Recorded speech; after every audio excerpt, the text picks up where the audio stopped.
Hey everyone, welcome back to the Bry-Fy podcast. It's another lo-fi episode because I am so tired. So yeah, no music, back on the road mics. So we are driving on the road, which explains all the noise that you're hearing. I'm just trying to get by, man. Like I said, we're in the outage now, the shutdown for my plant. So I'm working 4 days on, 12-hour shifts, 1 day off, and then I go back for another 4 days, and 1 day off, and then I go back for another 4 days, and another day off. It sucks. And then on top of all that, you add in the work. So, like, the first week was like set up. It was nice, it was slow, it was getting everything ready, and then cut to the last 2 days that I've been working, or the last 2 nights, because I'm on night shift now. So that's even better for me. So I'm not sleeping regularly. But and the last 2 nights were heavy because, like, hey, we go to the shutdown. Now we gotta drain systems and put them in safe conditions. So it's a lot of running around. It's a lot of changing equipment. It's a lot of hooking hoses and drain hubs up and moving water. So it's a lot of work, guys. And I mean, we have a team. It's not just me doing it. So I have a great team to help me out in performing all these tasks and getting the job done. So I'm very grateful to all the co-workers that are part of my group, the Turbine Group. We're called BOP for Balance of Plant. But we're essentially the turbine guys. And so it's hard work, but it's fun. Everyone's fun to work with. And so there will be a lull somewhere around the middle of our shutdown where, we've drained everything, put things in safe conditions for maintenance people to actually go in and fix the equipment that we need fixed. And then, near the end of the outage, we'll be bringing everything back. And then things will get very heavy and hectic again. But for now, just trying to get to the lull. Just like working hard these next hopefully just 2 more nights. I'll have a day off, and then when I come back, hopefully things will be calmer, but we'll see how it goes. The first 2 nights, the shutdown nights, are always the busiest because that's when everything first happens. So I apologize.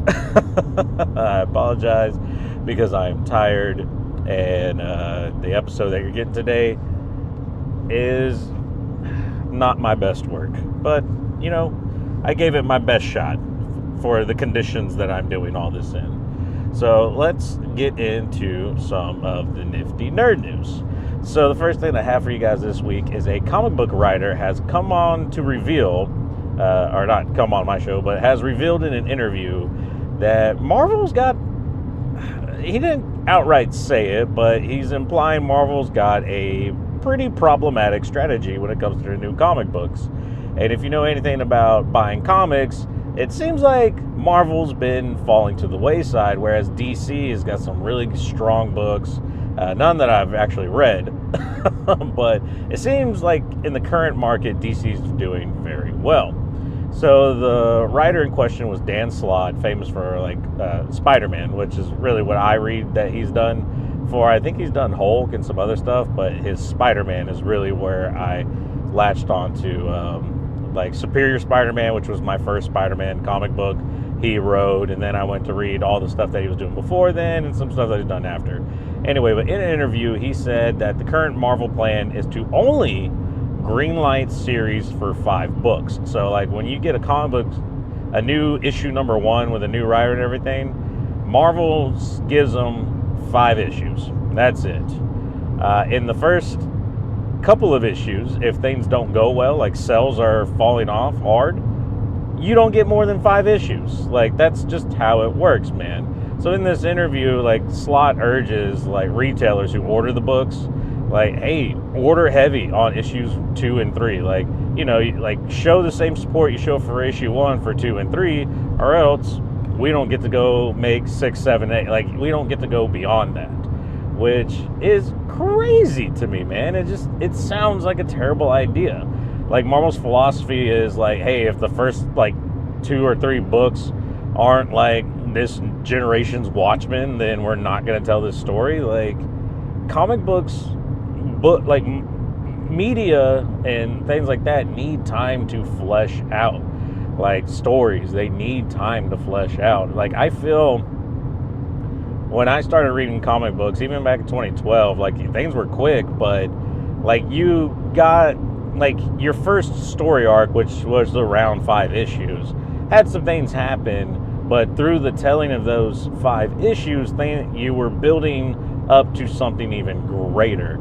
And then at the end of issue 5 was like the big reveal of like, oh, this is like the big bad for the story arc, like that should be happening within, like, 12 issues or something like that. But like, it's so hard to get that, because like, well, okay, let me rephrase this thought. It's so hard to reveal all this stuff so early, because it's just like shooting, like, sorry children, you're blowing your load too soon. Like, one, it's a new writer, and you need to kind of establish like the pillars of the story arc, right? You need to kind of establish your players and how things are going to go, and you can only do that in 22 pages for a comic book and 5 comic books. So you do the math, 100 something pages, right? I don't know. I feel like Marvel's strategy is not good. I feel like it doesn't work. And I feel like they need to change things. At least give the writers at least 10 issues, because then you can come up with the big bad, and then choose to go from there. And then at the very least, you can close out a story, which is even better, right? Because like, so many times we see books that, start great, or things like movies or anything start great, but then they end horribly because of time restraints, budget restraints, who knows? So like, I feel like Marvel's not doing it right in this case, and I feel like they should change the way that they do things. It might bring readers back and make people more willing to make Marvel first. Anyway, moving on to someone who's actually doing something good, surprisingly, is the Nintendo company. So the Nintendo Switch, specifically the Nintendo Switch 2, has just unlocked, or had a firmware update to give a handheld boost mode, which I believe is going to all but effectively kill the Nintendo Switch 1. So what does handheld boost mode do for the Switch 2? It allows all Switch 1 games that you are currently playing on your Switch 2 in handheld mode to be ran as if they were in the TV dock mode. If you don't know, when your Switch is docked versus in handheld, the docked mode runs better, has better graphics and everything. So like, running your Switch docked on your TV, you can get 1080p resolution, things like that. Handheld Switch 1 is only 720. When you were playing these games on the Switch 2, which had a handheld mode of 1080p, you weren't getting that. You were still getting the Switch 1 720. So it looked really weird and not as good, surprisingly, on the Switch 2 playing in handheld mode. But now, with the boost mode, all previous Switch 1 games that were basically native 720 and handheld are now 1080. Like I said, they're running like their TV dock, so everything's going to work better, which it should, because the Switch 2 is a way better system than a Switch 1. In fact, watching my son go from playing Tears of the Kingdom and Breath of the Wild on my Switch 2 back to his Switch OLED model, the Gen 1 Switch OLED model, the differences are night and day. It's like watching someone play on a Nintendo 64 when you've been playing Xbox for like so long. I don't know. It's just crazy, man. This, I mean, pretty much kind of seals the deal for like, yeah, you need a Switch 2 now, like, because it just runs so much better. It's so much better. Granted, the Switch 1 has a better battery life because it doesn't it doesn't have the power demand of the Switch 2. But I mean, at this rate, like, there's always some place to charge your stuff, man. Like in the car, on an airplane, like, you can always have your stuff charging. So I feel like it's not really that big of a deal. I don't know. Maybe that's just me, but it's whatever. Get a Switch 2. They've just made it better. I can't believe I'm saying this about Nintendo. They actually made it better. In the third bit of nifty nerd news that I got for you guys today, hockey's back in Houston. I don't know why I said it like that. But so a long time ago, Houston used to have a hockey team called the Houston Aeros. They weren't an NHL hockey team, but they like palled around, and I guess you would call it the top tier junior hockey league. I did not even know this back, like when I kind of saw them. I didn't realize, like, oh yeah, they're only a junior level hockey team. But like, what does that even mean? Because when you say junior level, it really sounds like kids, right? And in some ways, yes, it is. Like, I don't know. It's really hard to explain, but let me start with this. So first off, the North Iowa Bulls are relocating to the Houston area, more specifically Richmond, Texas, which is about, I don't know, 30 minutes southwest of Houston. It's outside of Sugar Land, pretty close to Rosenberg area, and so not too far from Houston. It's close enough, I guess. I do find it weird that they're calling them the Houston Bulls. They didn't change the name from Iowa Bulls to Houston Bulls, and the logo looks like a bull, but you know, Houston already has the Texans, which are a bull, and they could have done something different. But anyway, the Iowa Bulls, now the Houston Bulls, play in the North American Hockey League, which is Tier 2 junior ice hockey. I had to do a deep dive on how the junior leagues work, what that actually means, and like, hey, is this like a lower tier professional hockey that we're getting? And I'm still kind of on the fence on if I would call this professional hockey.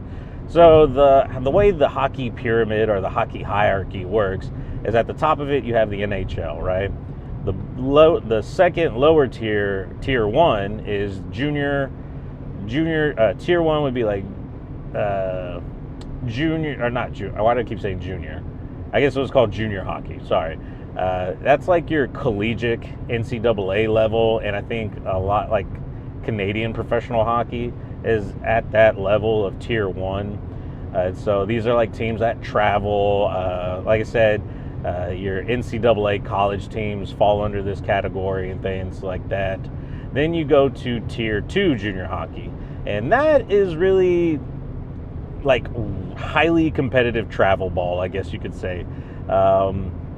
Players are paid and don't have to pay to play. There's actually a tier lower than Tier 2 where you have to pay a tuition to be able to play in that division.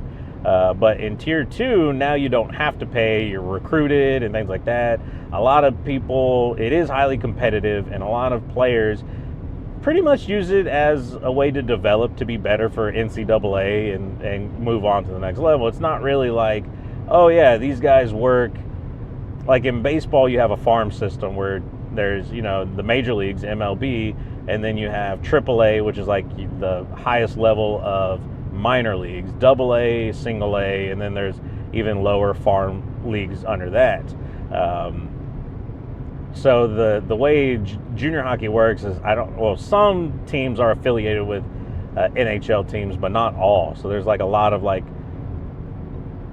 other competitive teams that don't affiliate with a National Hockey League team. I don't know. Like I said, it's kind of confusing. I tried to think of like how to translate this for me in baseball terms, and so I would say they're Tier 2. You could be looking at maybe AA baseball, where like, yeah, they're not at that level where they could go pro, like, or be called up to go pro.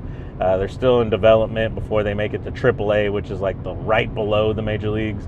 But they travel to play other teams. They're getting paid to do what they do, even though it's not very well. And so that's kind of where I fit. It's like, it's very competitive, but not elite. So I don't know. It's really interesting to me. One, because I've never really followed hockey, and so now I'm trying to get into it and see what it means and see if it's worth going to check them out. What is kind of neat though is Richmond is now getting a brand new ice hockey rink / stadium to accommodate them. I don't know who's paying for it. I don't live there, so it's not me. But it'll be interesting, man. And like, what's crazy is Fort Bend yeah, I think Rosenberg is in Fort Bend County. They just built this crazy indoor facility right off of the highway, or Interstate 69, Highway 59. And I figured they would just play in there, but I guess not. They're building their own stadium in Richmond, which is essentially the next town over. And it's going to specialize for hockey. So I don't know. It could be interesting. Could be pretty cool to check out. In the last bit of nifty nerd news, kind of a sad one, but I figured we'd cover it anyway. Chuck Norris passed away, man. For anyone who's younger than a millennial, that might not mean too much to you, but millennials and older know Chuck Norris for the awesome, amazing memes that he created. And I mean, that's probably what most people remember. But, you know, Chuck Norris was a martial artist. He then became a TV and movie star. He then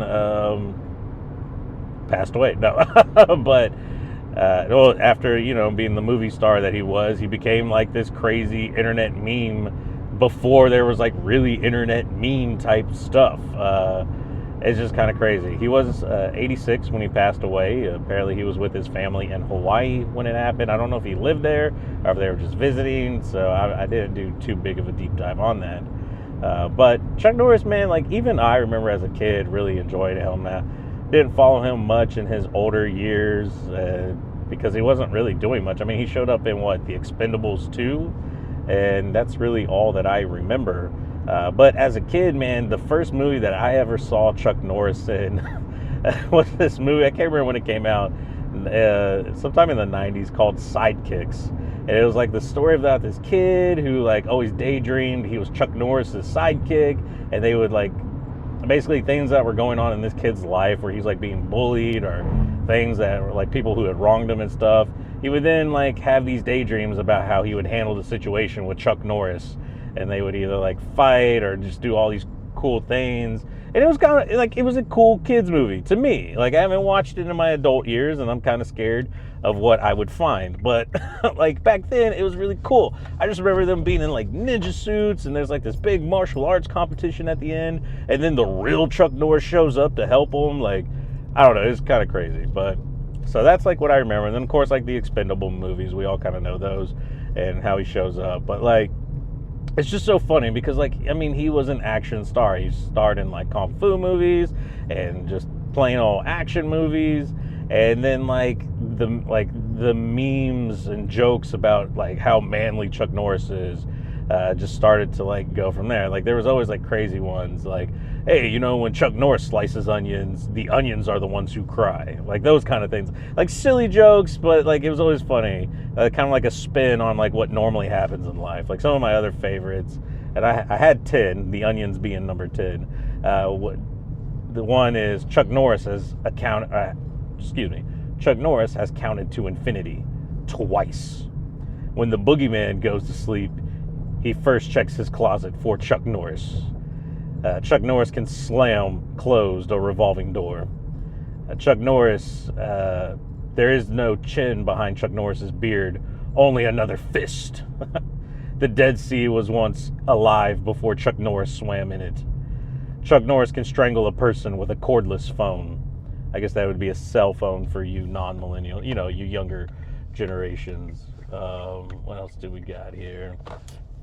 Sorry, I'm turning into the parking lot, so I have to pay attention to where I'm driving. Let's see.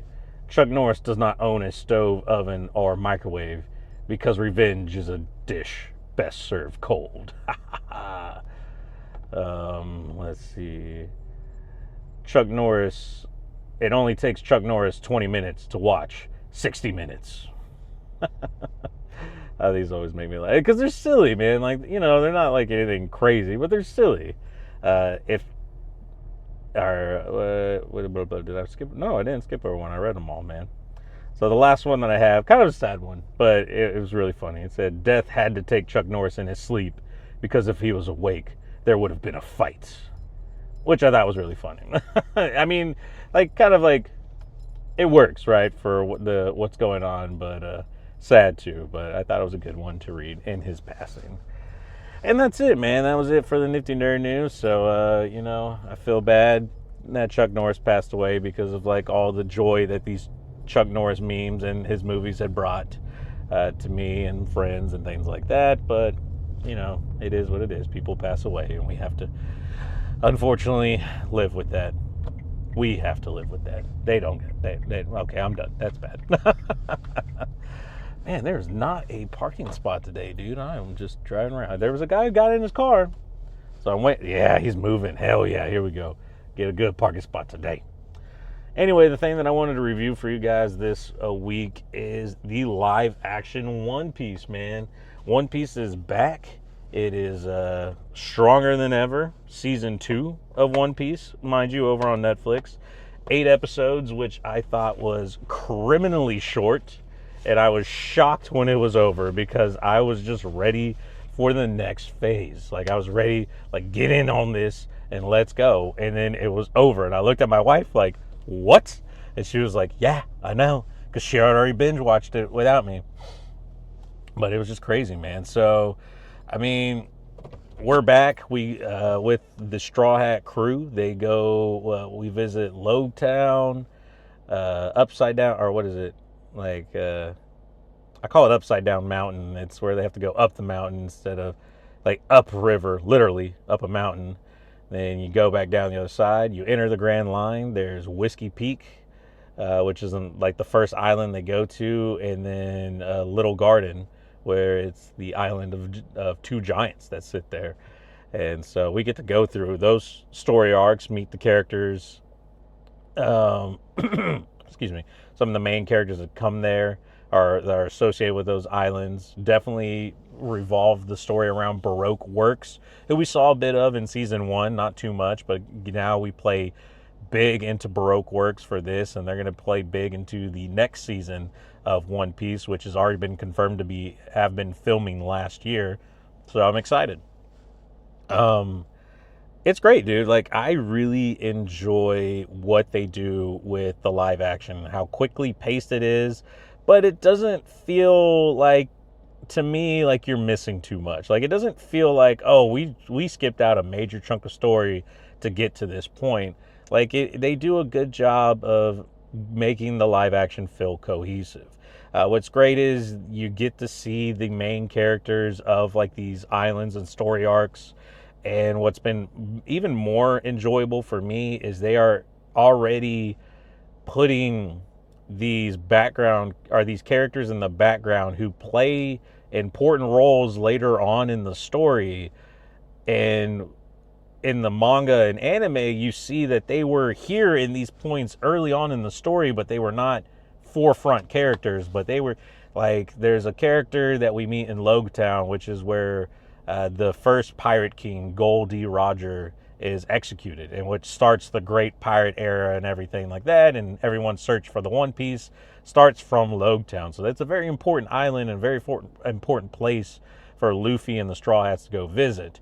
And there you meet Barmala, how does it say it? I used to think his name was Bartholomew, I think is how he calls himself. But he's a character that plays a much larger role later in the story, but in the manga and anime, you learn his backstory was he was at Logtown when Luffy was there, and he sees like something happen very important to Luffy's story there. He witnesses it, and that's when he becomes a fan of the Straw Hat Pirates and wants to help them further down the line. And you don't get that until like issue 500, 600 in the manga or whatever. So way past all this story arc. Then you meet him, and then you find out his backstory. So it makes sense in the live action. Hey, introduce this guy. Let him be there. Not play a major role in what's happening, but hey, he's here. So because in a lot of storytelling, you have to show these things. Like, people aren't just going to be like, oh yeah, that happened and that was there. So we get to see a lot of characters like that through season 2, which are like, oh, it's that guy. He's going to be there. And it's cool to see them interact and see how they interact with the Straw Hats. And as a fan of the manga and anime, knowing what's expected of that character going further down the line. So it's been a lot of fun. I think some people haven't liked it as much, but I really enjoyed that. And like I said, I feel like it makes for a way more streamlined and cohesive story, which is what the live action is trying to do. I just love these characters. The people who play the Straw Hats, Luffy, Zoro, Sanji, Nami, are so well casted. Their characters are so similar in just personality and everything to their anime and manga counterparts. It's just great, man. It's just fantastic. I love every bit of it. The visuals of the story are amazing. There is definitely more CGI because it needs to be for certain characters in this season, so I don't want to say too much. We do get introduced to the newest Straw Hat pirate near the end of this season, and it's Tony Chopper, the little reindeer doctor that joins the crew, and I absolutely cried on his backstory and just his character and everything. I think they did so well with the voice actress who's playing Tony Chopper, and the CGI and everything with it looks good. Like, I really enjoy how they did it. One thing about the One Piece live action is some things are toned down. Some of the character traits are toned down a bit. Not necessarily to make them a little more believable, but I think it feels better in a live action world versus like an anime or manga where things can be very over the top and very exaggerated. But it works well here, and it definitely shows, man. I'm excited. Like I said, I was upset when it ended because it was just way too soon. It should not have ended when it did. I wanted so much more because there is so much more. And I just can't wait to see what they do next season with One Piece, man. I'm just super stoked. I'm super excited, and I can't wait. But we're going to have to. Other than that, guys, that's all that I have for y'all this week. Thank you so much for just hanging out and listening. And we will see you guys next week or later this week, or I don't know when the hell. Like I said, I'm posting this as fast as I can, lo-fi mode, and hopefully you guys enjoy it. But without anything else to say, I got to get into work because I'm already running late because I would rather do this than go in there and do that. So you guys have a good one. Bry-Fy out.